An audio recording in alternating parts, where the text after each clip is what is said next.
what can I do for you? Now remember, she's a notable woman, which means she has money and she has some prestige. So the notable woman responds by saying, I have no need of anything from the king. Elisha then notices, actually Elisha's servant Gehazi notices, yes, she's a notable woman, but she does not have a child, and she's getting a little old. And what happens is, Elisha says, this time next year, ye shall have a child. Now the woman says, I'm going to put it in my words, the woman says, hold on, bro, don't play with me now. He said, no, you shall have a child.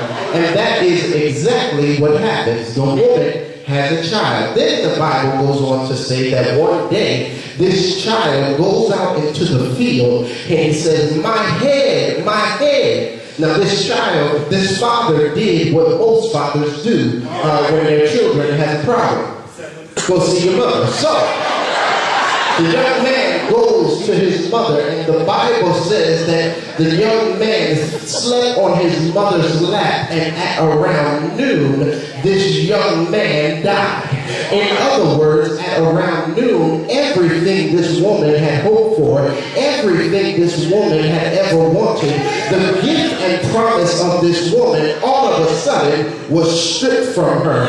All of a sudden, life hit her. All of a sudden, trials came into her life. This notable woman had every reason to ball her fists up at God. This notable woman had every reason to have an attitude, but instead, she did a couple of things that required her to keep moving. Well, the first thing that comes up for me in the text is this. If I'm going to keep moving, the first thing I got to do is get up. I know, it sounds simple and it sounds sophomore, but look at what happens. The notable woman's son dies. She didn't spend too much time worrying about the situation. She didn't spend too much time crying. She didn't spend too much time wallowing in her own self-pity. The notable woman took her son upstairs, turned to her husband, and said, bring me a donkey and a driver, because I got to go see the man of God. I wonder how many of us as Christians would be all right if we would just get up. If we would, too many times we find ourselves like Snuffleupagus on Sesame Street. Do y'all remember Snuffleupagus on Sesame Street? Every time Snuffleupagus came into the room, Snuffleupagus would get all sad. He would go, oh bird, life is just nothing's working out for me. Well, at some point, you can't spend so much time in your own self-pity. At some point, you can't spend too much time updating your Facebook status. At some point, you've got to get up from your situation.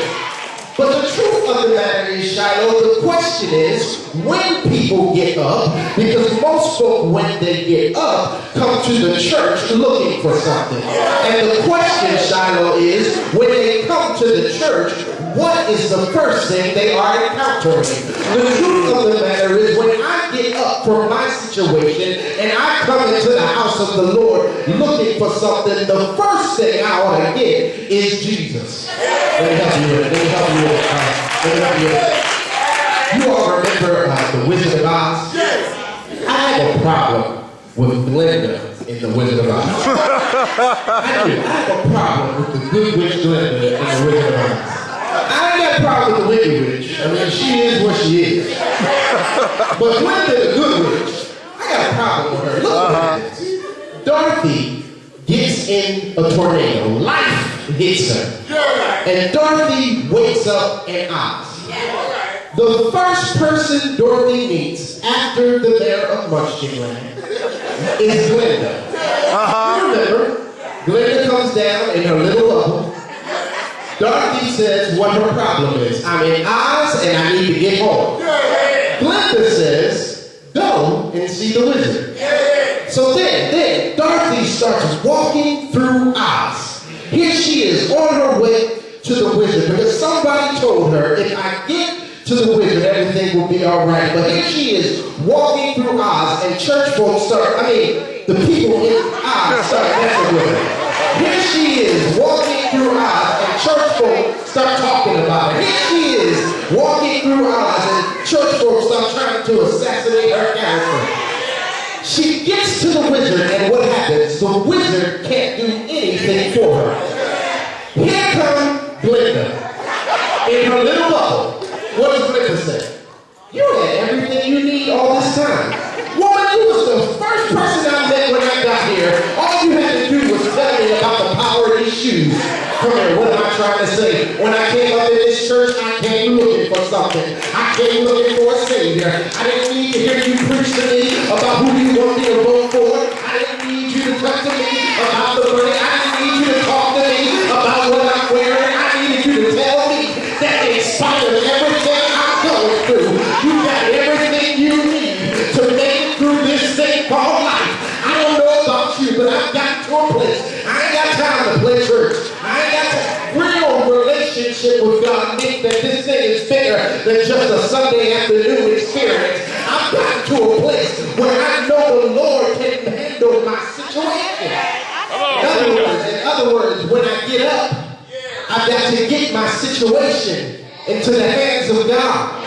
Because we try to hold on to our own situations. And the truth of the matter is, young people, and I can tell you a secret, most of the drama that I've been through in my life is when I had it in my hands. Most of the drama I've been through in my life is when I tried to take control of my situation. When I was the one driving the car. The truth of the matter is, at some point, I've got to get me and my situation into the hands of God. Let me help you with it. Let me help you with it. My little cousin helps me with this. I had a little cousin. He's about 19 years old now, but he's about 4 or 5. And he had this Buzz Lightyear toy. And this Buzz Lightyear toy would make a whole lot of noise and a whole lot of sounds. And eventually, this Buzz Lightyear toy, while he was playing with it, stopped working. So my little cousin Rick, whenever it would stop working, he would throw the biggest fit you had ever seen in his life. Rick would start crying and he would get all sad. Well, my mother knew that the toy could be fixed, so my mother kept trying to take the toy out of Rick's hand. But Rick would scream and yell and he didn't want to let this toy go. No, it's mine! And he would cry. And finally, my mother would snatch it out of his hand and would fix it and then would give it back to him. Then, of course, the toy broke again, and Rick would cry and throw another fit. My mother would try to take the toy out of his hand, and no, mine! And he would cry. And then an interesting thing happened. The third time that toy stopped working, Rick walked over to my mother and said, "Made it work, Auntie Amy." I don't know about you, but there you were in your life, holding on. God kept trying to pull it out of your hand. God kept trying to do a new thing in you. And you kept saying, "No, mine, no, mine." But then one day you got to the point where you were able to say, "Make it work, God." Because the truth of the matter is, as long as it's in my hands, it doesn't work. But as soon as I get into the hands of God, it's going to work. I know you need Bible, because this is Shiloh Baptist Church. You are studying the Word. You remember over there when Jesus needs to feed the 5,000? If you remember what happens, Jesus says to the disciples, "You feed them." The disciples say, "Lord Jesus, we ain't got enough to feed them." Jesus says, "Well, what do you have?" He says, 2 fish and 5 loaves of bread. Jesus says, "Give it to me." In their hands, it was nothing. But in his hands, it was a meal for 5,000 people. In your hands, it's a problem. In his hands, it's a blessing. In your hands, it's a bill. In his hands, it's pocket money. In your hands, it's a pig slip. In his hands, it's a promotion. In your hands, it's sickness. In his hands, it's health. In your hands, it's nothing. In his hands, it's everything. I've got to get this thing into the hands of Jesus.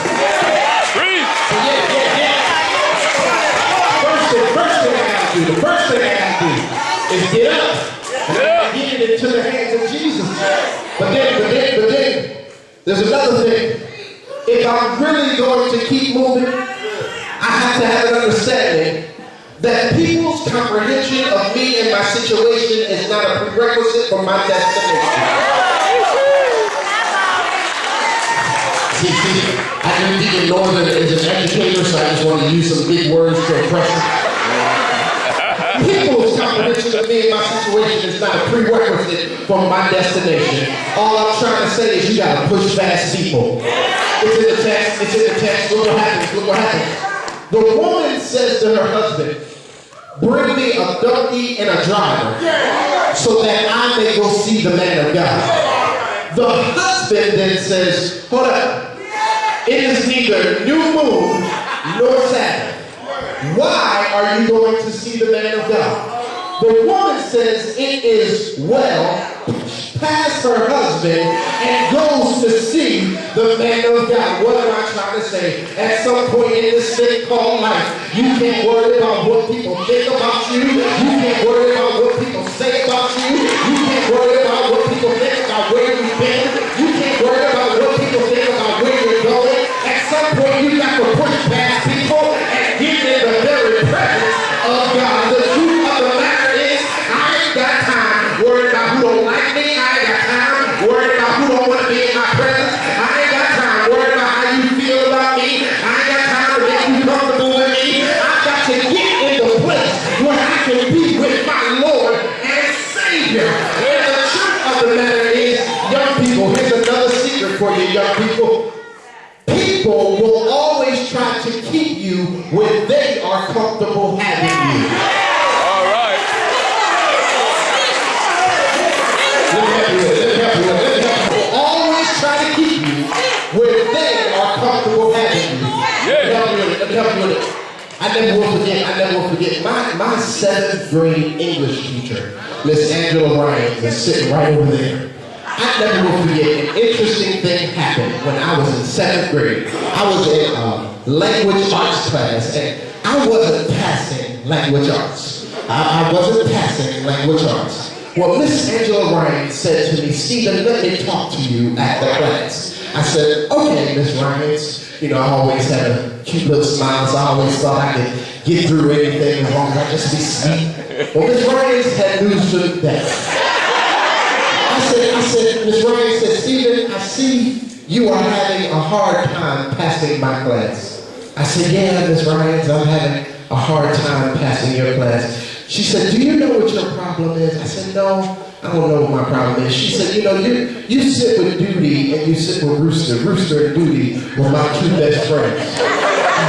Ms. Ryan said, now, Duty and Rooster aren't passing the class either.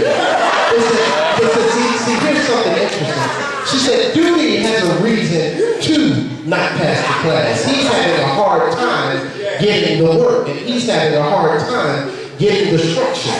She said, Rooster has a reason to pass the class, for failing the class, because Rooster just doesn't come to school. I said, but do you know what your problem is, Stephen? I said, what is my problem, Ms. Ryan? She said, you are just dumb.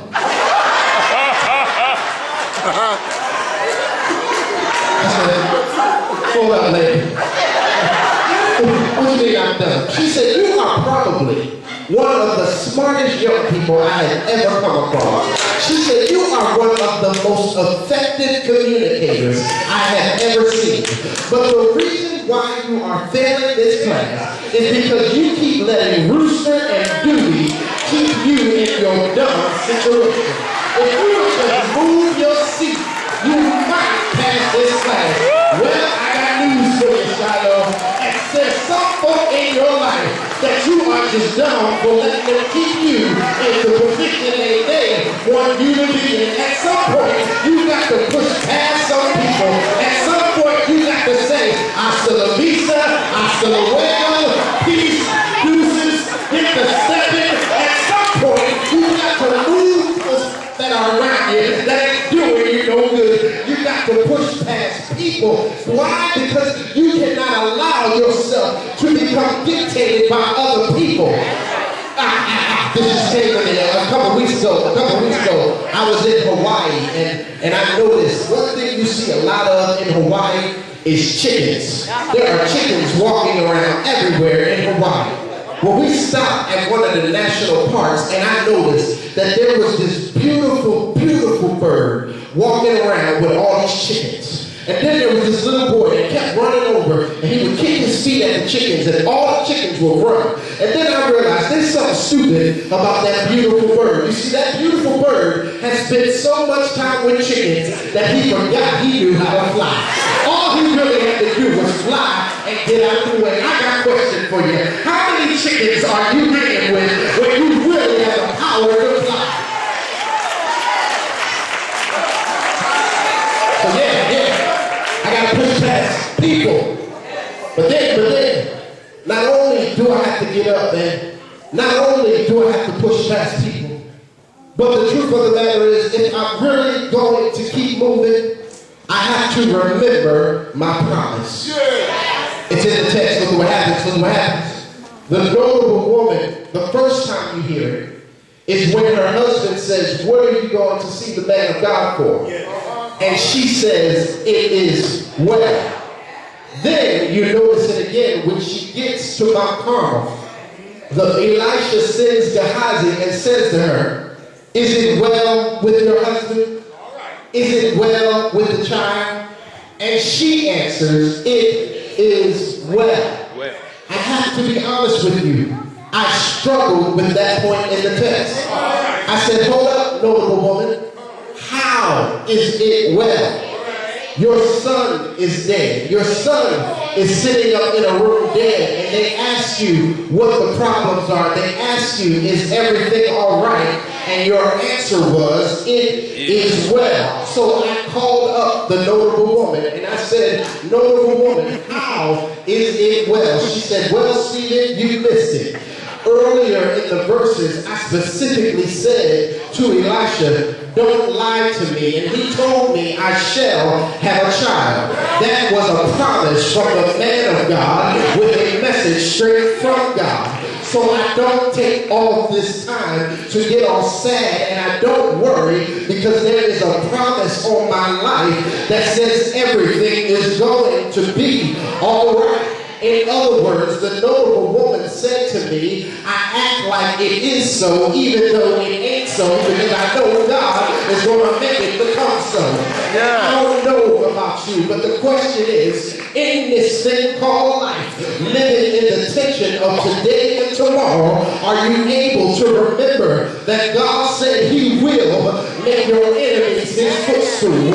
Is there anybody here that remembers the promise on your life? God said you are the head and not the tail. God said you are the top and not on the bottom. God said He will do a new thing in your life. God said He will open doors for you. So I got news for you. When life hits you, don't throw in the towel and don't give up and don't worry. Just remember there is a promise on your life.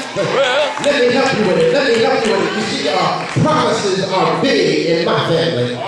My little nephew, when it was snowing really bad, kept asking me to take him sledding. And I told him, I said, you know what, I don't feel like it today, but I promise you, the next time there is snow on the ground, I will take you sledding. Well, my sister told me that a couple days later, there was snow on the ground, and she went in the room to check on my nephew at about 6:30, 7 o'clock in the morning. My nephew was not in the room. My sister went downstairs. My nephew was sitting in the window like this. So my sister said, what are you doing? And my nephew looked back at her and said, I'm waiting for Uncle Steve. My sister said, well, Uncle Steve may not be coming. You might want to just hold on for a minute. My sister said that my nephew looked at her as if to say, I don't know what you know about Uncle Steve, but my Uncle Steve promised me that the next time there is snow on the ground, he is going to take me sledding. Maybe you have not had the opportunity to look at the window, but there is snow on the ground. And that means my uncle is coming to get me. Well, the truth of the matter is my nephew must have been a prophet, because Uncle Steve took them sledding. What am I trying to say? In this thing called life, my daddy made me a promise. So when the devil starts attacking me, I'll just look at him and say, I don't know what you know about my God, but my God told me that He will supply all my needs. When the devil starts throwing things at me, I'll say, maybe you have not had the opportunity to walk in my past, but the last time you tried this, God made ways out of no way. The last time you tried this, God opened doors for me. I don't know about you, but I've come to the place where every day I get up and fix people, because I got a promise from my Lord trust him. He told me that he'll open doors that no man can close, so I'm going to trust him. He told me he'll be a friend that sticks closer than a brother, so even when I'm lonely, I'm going to trust him. Is there anybody here that's got to the place where you are able to trust the Lord? Well, maybe the notable woman didn't do it for you. So let me tell you about somebody else who kept moving. He kept moving when they beat him, and he kept moving when they bruised him, and he kept moving when he was betrayed by one of his closest friends, and he kept moving when they nailed him to an old rugged cross, and he kept moving when early Sunday morning he got up with all power in his hands, and because he got up, I can keep moving in spite of what I'm going through. Because he got up, I can keep moving in my business. I can keep moving in my education. I can keep moving in my anointing. I can keep moving in my destiny. Is there anybody here that knows he will never waits for you? Is there anybody here that knows he will open doors for you?